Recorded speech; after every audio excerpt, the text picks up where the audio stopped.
Dans cette vidéo, je vais vous dire quels sont les 3 points sur lesquels vous devez absolument focaliser votre attention pendant toute visite de biens immobiliers. Salut les investisseurs intelligents, c'est un plaisir de vous retrouver aujourd'hui dans cette toute nouvelle vidéo qui fait suite à une discussion très intéressante que j'ai eue avec un de mes tout nouveaux participants de la formation.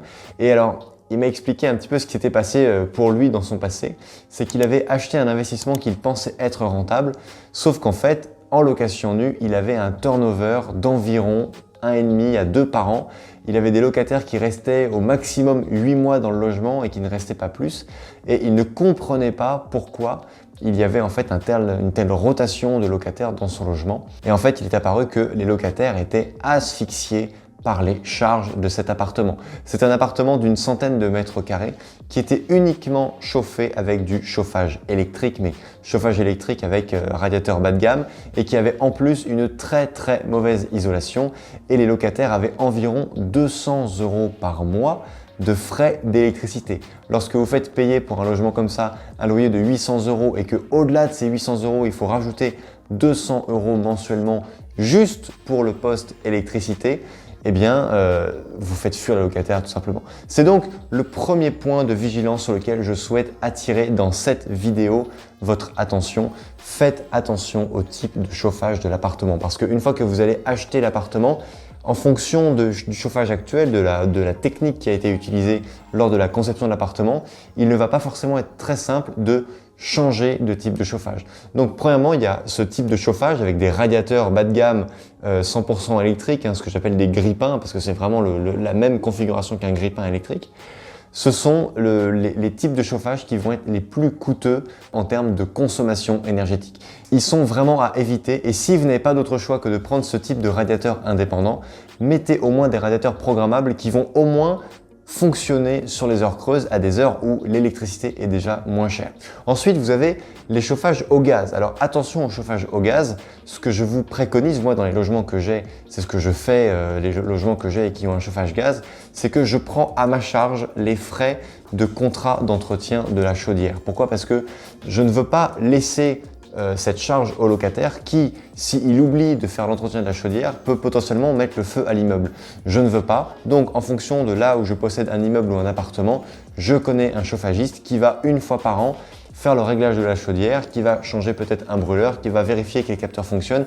Il va surtout procéder au ramonage obligatoire annuel de cette chaudière. Même si elle ne fonctionne pas, vous devez faire un ramonage obligatoire. Et je ne veux pas laisser ça au locataire parce que ça demande de la rigueur. Je ne connais pas la rigueur de ce locataire, donc je le prends à ma charge tout simplement. Et également, je sais que parmi vous, vous avez peut-être déjà installé des poêles à bois dans des logements que vous avez aujourd'hui passés en location parce que potentiellement vous aviez un poêle à bois dans votre résidence principale, vous avez mis votre résidence principale en location, donc il y a un entretien à faire. Le seul entretien du poêle à bois, c'est comme la chaudière gaz, c'est le ramonage du conduit d'évacuation des fumées, le ramonage de la cheminée, tout simplement.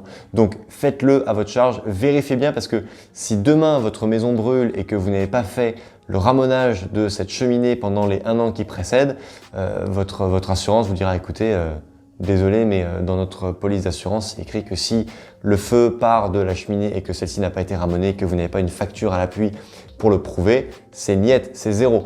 Donc faites attention à ça, vous n'avez pas le droit de manquer de rigueur sur ce genre de documents, sur ce genre d'entretien. Ensuite, vous avez le chauffage type pompe à chaleur. Ce chauffage de type pompe à chaleur, il est bien parce que dans 95% des cas, il va être réversible, c'est-à-dire qu'il va vous procurer de la climatisation l'été, mais également du chauffage l'hiver. Il faut savoir que ces appareils de chauffage-là ne fonctionnent pas si la température extérieure, donc si vous êtes en plein hiver et que vous habitez dans le nord de la France et qu'il fait -5, -10 dehors, vous allez avoir un très mauvais rendement énergétique, ce qui fait que l'appareil va consommer énormément d'énergie, peut-être autant qu'un radiateur grippin, donc, et potentiellement il peut ne pas fonctionner parce que vous allez arriver aux limites du système. Donc en général, ce que font les gens, c'est qu'ils conservent quand même un chauffage gaz de base pour vraiment pouvoir passer les périodes de pic hivernaux, donc les périodes où vraiment il fait très froid, donc pic vers le bas bien sûr. Et ensuite, lorsqu'on arrive en mi-saison, 80% de l'année, eh bien, la pompe à chaleur va pouvoir fonctionner. Mais pour les 20% de l'année où l'hiver va être vraiment très rigoureux, utilisez un système de chauffage beaucoup plus traditionnel. Ensuite, on arrive à la dernière catégorie de chauffage, celle que je préfère pour mes logements, mais que malheureusement, on ne trouve pas partout, c'est le chauffage collectif. Lorsque vous achetez un bien immobilier dans un immeuble dans lequel il y a par exemple 25 ou 30 appartements et qu'il y a une chaudière centrale pour tout l'immeuble, eh bien, c'est vraiment ce qu'il y a de mieux parce que c'est la copro qui s'occupe de l'entretien, c'est la copro qui s'occupe de la mise aux normes. Vous avez simplement des tuyaux d'eau chaude qui rentrent et qui sortent. Il y a un compteur calorique à l'entrée de l'appartement pour savoir quelle est votre consommation. Et produire du chauffage, produire de la chaleur de manière centralisée est beaucoup plus rentable que de le produire de manière individuelle. Et pour illustrer ce que je vous dis, je vais prendre un exemple très simple. Si vous avez un immeuble qui a 30 appartements et que vous avez deux immeubles identiques, il y en a un, il y a 30 appartements, ils ont chacun une chaudière individuelle pour se chauffer. L'autre, il y a 30 appartements, mais il y a une grosse, très grosse chaudière centrale pour chauffer tout l'immeuble. Eh bien, grosso modo, la chaudière centrale va consommer 20 à 30% de moins de gaz, d'entretien, etc. que les 30 autres petites chaudières. Donc voilà, moi c'est vraiment ce que je préfère, même si ça vous fait des charges qui sont importantes, si vous retirez du coup les frais de chauffage, parce que souvent lorsque vous avez le chauffage qui est généralisé à l'immeuble, il y a également l'eau chaude sanitaire et ça vous fait vraiment une économie. Même si ça peut vous paraître élevé lorsque vous allez visiter, que l'agent immobilier va vous dire voilà les charges de copro c'est tant, oui ça peut être élevé, mais si ça inclut le chauffage et l'eau chaude sanitaire, regardez vraiment ce qui vous reste à vous en termes de part.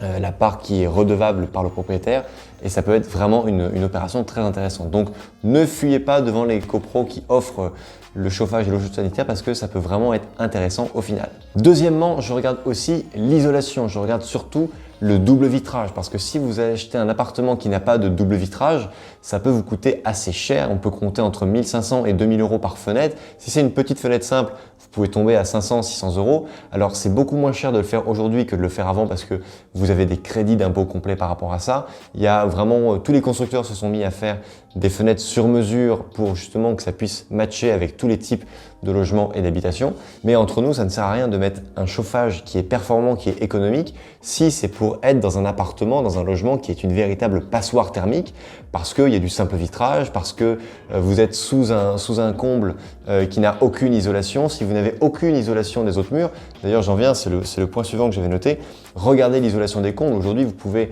pour presque rien faire isoler des combles et en plus ce que vous allez dépenser, ça va passer en crédit d'impôt complet.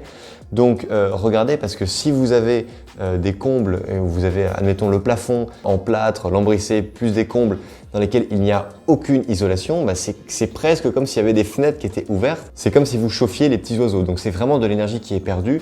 Tout comme les murs qui donnent vers l'extérieur qui ne sont eux-mêmes pas isolés. Si vous êtes dans un appartement et qu'il y a un côté de l'appartement qui donne sur l'extérieur et l'autre côté qui est un mur mitoyen avec le mur du voisin qui lui est chauffé, ça ne sert à rien de vous isoler d'un autre mur qui va lui-même divulguer de la chaleur.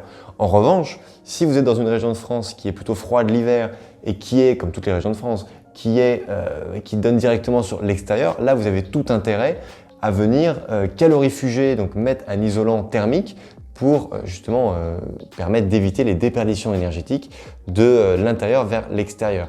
Donc voilà, c'est pas la peine d'isoler tout l'appartement, isoler uniquement les façades de votre appartement ou de votre maison qui donnent directement vers l'extérieur. Et ce que vous pouvez considérer, c'est que si vous avez un mur qui fait 10 mètres de large sur 2,50 m de haut, donc qui est environ 25 mètres carrés, même s'il y a des fenêtres, vous devez les comptabiliser en vide pour plein. S'il y a 25 mètres carrés, comptez entre 1500 et 2000 euros pour isoler cette partie-là. Mais croyez-moi, ces 1500 à 2000 euros, au bout de 5 à 6 ans, vous allez les avoir économisés en termes d'économie de chauffage. Donc c'est vraiment des points sur lesquels il ne faut pas lésiner, il ne faut surtout pas être radin parce que là, vous avez un véritable retour sur investissement qui est rapide et qui en plus augmente la valeur de votre bien parce qu'aujourd'hui, lorsque vous allez vendre votre bien, enfin si un jour vous voulez le vendre à des gens qui vont être assez regardants par rapport à l'isolation, eh bien, vous serez content d'avoir fait ces frais-là au départ parce que ça viendra augmenter mécaniquement la valeur de votre bien. Ensuite, j'en arrive au dernier point. Je regarde tout ce qui est normes et matériaux. Il est vraiment important, surtout au niveau de l'électricité, de vérifier que vous répondez bien aux normes de sécurité. Je dis bien aux normes de sécurité et pas aux normes électriques tout court.